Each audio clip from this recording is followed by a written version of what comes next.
지금 한국 상황이 생각보다 좋지 않아요. 제2의 금융위기가 올 수 있다고 하는데 대부분은 이거를 모르고 있더라고요. 한국 경제가 안 좋은 상황이라는 건 여러 가지가 있지만 그 이유로 지목되는 것 중 하나인 저축은행들 줄도산 위험에 대해서 지금부터 이야기를 해보려고 합니다. 지금 저축은행들이 생각보다 상황이 심각하더라고요. 올해 들어서 저축은행 업계는 2년 연속으로 적자에다가 연체율이 9%를 돌파했다고 합니다. 지금 저축은행들이 힘든 이유가 크게는 5가지가 있는데 첫 번째 이유가요. 2022년 이후로 기준금리가 3%가 넘어가면서 대출과 조달 금리 차이가 크게 악화됐기 때문이라고 해요. 그래서 저축은행들은 급하게 예금 금리를 높여서 돈을 어떻게든 끌어모았지만 이제는 시중금리가 떨어지면서 과거에 모집했던 연 5%대 고금리 예금들이 역마진이 되어버린 상황이라 적자가 나고 있다고 하더라고요. 그래서 이자로 퍼줄 돈이 없으니까 최근 저축은행 신규 예금 금리는 평균 2.96% 수준까지 내려와서 시중의 은행들이랑 차이가 거의 없어졌는데 솔직히 시중은행이랑 금리가 비슷하면 누가 저축은행의 리스크를 져가면서 소중한 돈을 맡기려고 하겠어요. 물론 저축은행이라도 어느 정도까지는 원금 보장이 된다고 다들 알고 있지만 굳이 비슷한 금리를 받으면서 저축은행에 돈을 맡길 바에 시중은행에 맡기는 게 스트레스도 덜 받고 마음도 편한 건 당연한 이치인 거죠. 그리고 저축은행이 위험한 이유 두 번째는요. 부동산 경기 침체로 프로젝트 파이낸싱 대출 부실이 눈덩이처럼 불어나고 있다는 게 문제입니다. 작년 말에 저축은행들의 PF 연체율은요. 약 6.9%였는데 불과 1분기 만에 11.05%로 급하게 높아졌고요. 상위 20개 저축은행 같은 경우에는요. PF 연체율이 1년 사이에 2배가 넘게 뛰면서 평균 11%대가 돼서 PF 부실 채권이 1조 원을 넘겼다고 하죠. 특히 키움, 상상인, 페퍼, OK저축은행 등등 일부 대형사들은요. PF 연체율이 15% 이상으로 고위험 구간에 진입했다고 하고 24년 말 3월 기준으로 저축은행들의 부동산 PF 대출 총액은 약 9조 5천억 원에다가 이 중에 1조 원 이상이 회수가 어려운 부실 채권으로 분류가 되었다고 합니다. 그리고 여기에 엎친 데 덮친 격으로 작년부터 저축은행에서 돈이 빠르게 빠져나가고 있는데 한때 120조 원에 달했던 업권 수신 잔액이 지속적으로 감소해서 올해 3월에는 99조 5천억 원으로 100조 원 마지노선이 무너졌다는 것도 큰 문제 중에 하나죠. 이게 불과 1년 반 사이에 20조 원 이상 예금이 증발한 건데 저축은행이 높은 금리를 제시하지 못하니까 굳이 리스크를 지고 저축은행에 돈을 묶어놓을 매력이 떨어졌고 오히려 부실 우려 때문에 고객들이 계속해서 돈을 빼가고 있다는 겁니다. 대출 잔액도 18개월째 줄어드는 중이라 저축은행들의 전체 자산 규모가 쪼그라들고 있는데 돈이 계속해서 빠져나가니까 저축은행들은 여유 자금이 부족해지고 유동성 어려움은 더 커지는 식의 악순환에 빠진 거죠. 그래도 저축은행들이 망하더라도 1억 원까지 예금자 보호가 된다는 건 다들 알고 있는 사실일 텐데 근데 문제는 예금보험기금 특별 개정이 이미 빚더미라는 게 문제입니다. 실제로 2011년 저축은행 사태 때 정부가 20조 2천억 원의 공적 자금을 투입했었는데요. 그 중에서 회수된 건 절반 남짓에 불과하다고 합니다. 올해까지 총 21조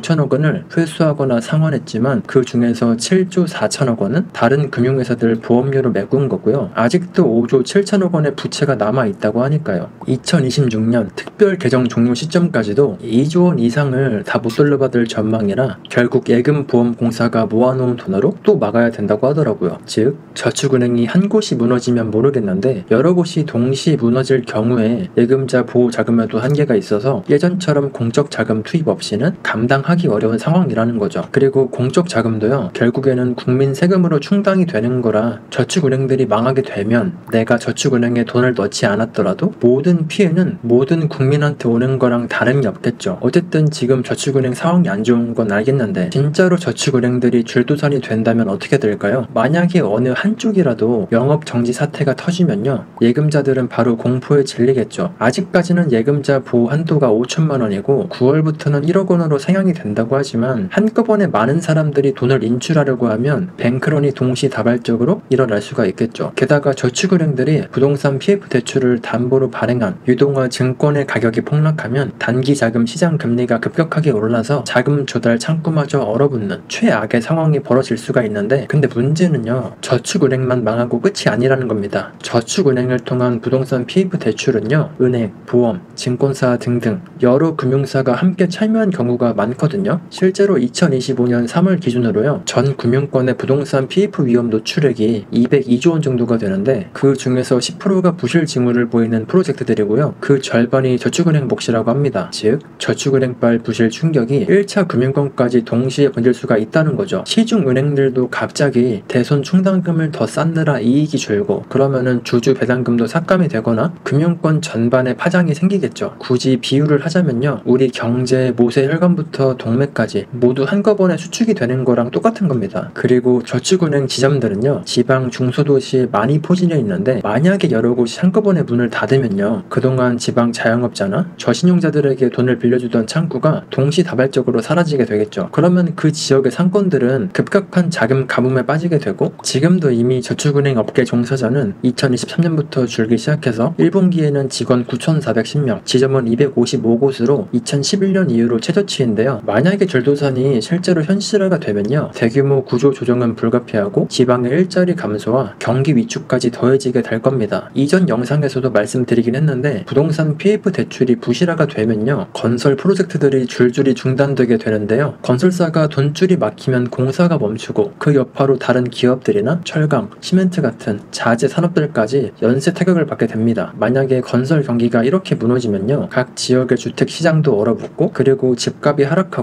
하락하니까 소비도 위축이 되고 대출 부실이 더 커지면서 진짜 최악의 경우에는 한국 경제를 박살낼 수도 있겠죠. 만약에 이런 모든 일이 한꺼번에 벌어진다면 한국판 서브프라임 사태가 된다고 해도 과언이 아닐 텐데요. 실제로 2011년 저축은행 부실 때도요, 한국 CDS, 즉 부도 위험 지표 프리미엄이 크게 뛰었을 때 외국인들이 투자 자금을 뺐던 것처럼, 만약 지금 저축은행 줄도산이 현실이 되면 외국 투자자들이 또 채권이나 주식을 뺄 수도 있겠죠. 그러면 또 환율이 급격하게 오르면서 한국 경제에 큰 타격을 주게 됩니다. 즉 저축은행 문제는 단순하게 일부 금융회사들의 문제가 아니라 상당히 심각한 문제로 번질 수가 있다는 거예요. 비슷한 사례로 예를 들면요, 미국도 1980년대에 저축은행 격인 S&L 기관들이 엄청난 숫자로 파산한 적이 있는데요. S&L 기관들이 낮은 금리로 주택담보대출을 장려하다가 금리가 급등하고 부동산 경기가 꺾이니까 대부분 부도가 나거나 망하면서 1000곳 이상이 문을 닫았었죠. 그래서 이때 미국 정부가 수백억 달러의 공적 자금을 투입해서 정리하고 부실 자산은 배드뱅크에 넘겨서 구조 조정을 했었습니다. 스페인도 비슷한 사례가 있었는데, 특히 스페인의 저축은행은요, 우리나라 저축은행과 아주 비슷했습니다. 지방 정부와 결탁해서 지역 개발 사업에 돈을 썼고 부동산 호황기에는 무리하게 PF 대출을 늘렸었죠. 그러다가 2008년 금융위기 이후에 부동산 가격 폭락으로 수십조 원대 부실이 발생했는데 결국에 스페인 정부와 유럽연합에서 990억 유로, 한화로 약 140조 원 규모의 구조조정 기금을 만들어서 스페인 저축은행들을 강제로 합병하고 정리했다고 해요. 그래서 그 당시에 스페인 저축은행의 3분의 1 이상이 사라졌고요. 남유럽 재정 위기 속에서도 지금까지 고강도 구조조정이 이어져 오고 있다고 합니다. 확실히 이런 사례들을 보면 부동산 불패 신화를 믿고 투자은행처럼 굴던 저축은행들이 쌓은 거품이 터졌다는 점에서 스페인과 우리나라가 상당히 많이 닮았다고 할 수가 있는데, 만약에 우리나라도 문제가 터지게 되면 공적 자금을 넣어서 해결할 가능성이 아주 높긴 하겠죠. 즉 우리 세금으로 막을 확률이 아주 높다는 겁니다. 그래도 다행히도 정부나 금융기관들도 이런 심각성을 알고 있어서 조치를 지속적으로 취하고 있기도 하고, 1인당 한 은행에 5천만 원까지 예금자 보호가 되기도 하고, 그리고 9월부터는 예금자 보호 한도가 은행당 1억 원으로 늘어난다고 하니까 가능하면 한 저축은행에 맡긴 돈이 1억 원이 넘지 않게 넣어두면 그래도 돈을 못 받을 확률은 낮을 거라고 생각합니다. 그런데 웬만하면 이자도 시중은행이랑 크게 차이가 나지 않으니까 굳이 저축은행에 리스크를 지면서까지 돈을 넣을 필요는 없을 거라고 생각해요. 그리고 최근에 새마을 금고 사태도 보셨겠지만 사람이 공포심에 휩싸이면 이성적인 판단이 어려워지는데, 그래서 처음부터 한도를 지켜서 예치를 해두면 저축은행들 부도로 뉴스가 시끄러워져도요, 그나마 마음이 좀 편하겠죠. 물론 아예 안 넣어두는 게 베스트긴 하겠지만요. 그리고 혹시나 저축은행에서 대출을 받고 계신 분이라면 만약에 해당 저축은행이 어려워졌을 때 대출 만기 연장이나 추가 대출이 막힐 수가 있는데요. 그래서 좀 위험해 보인다 싶으면 다른 여윳돈이나 비상자금을 미리 준비해두는 것도 방법이기도 합니다. 어쨌든 연체율 9%가 넘어가고 PF 연체율 11%에 예금 보험기금 부채도 5조 원이나 남아있기도 하고, 확실히 전체적인 통계를 보면 저축은행이 현재 줄도산을 걱정해야 될 위험할 수준까지 오긴 했는데, 그래도 정부도 아예 손 놓고 있는 것도 아니라서 진짜로 부도가 난다고 해도 국가 자체가 흔들릴 정도의 파장은 아닐 거라고 생각해요. 물론 이것 때문에 도미노처럼 다른 것까지 한꺼번에 터지면 당연히 문제가 되겠지만, 그래서 계속 주시하고 살펴보는 게 좋겠죠. 전세 사기 문제도 그렇고 큼직한 문제들이 터질 때마다 결국에 그 피해는 전 국민과 경제 전체로 돌아오는 건 팩트거든요. 거거든요. 세금 투입도 결국 우리 돈이고 금융 불안이 퍼지면 그 피해도 서민들과 관련된 지역들이 고통을 받게 되니까요. 그래도 다행인 건 2011년 저축은행 사태 때도요, 큰 어려움을 겪었지만 우리는 결국 극복해냈고, 이번에 또 위기가 터진다고 해도 미리 대비한 사람들은 위기를 기회로 바꿀 수가 있겠죠. 오늘 준비한 영상은 여기까지입니다. 앞으로도 도움이 되는 정보로 찾아뵙도록 하겠습니다. 영상이 도움이 되셨다면 구독과 좋아요, 댓글까지 부탁드리고요. 시청해주셔서 감사합니다. 좋은 하루 보내세요.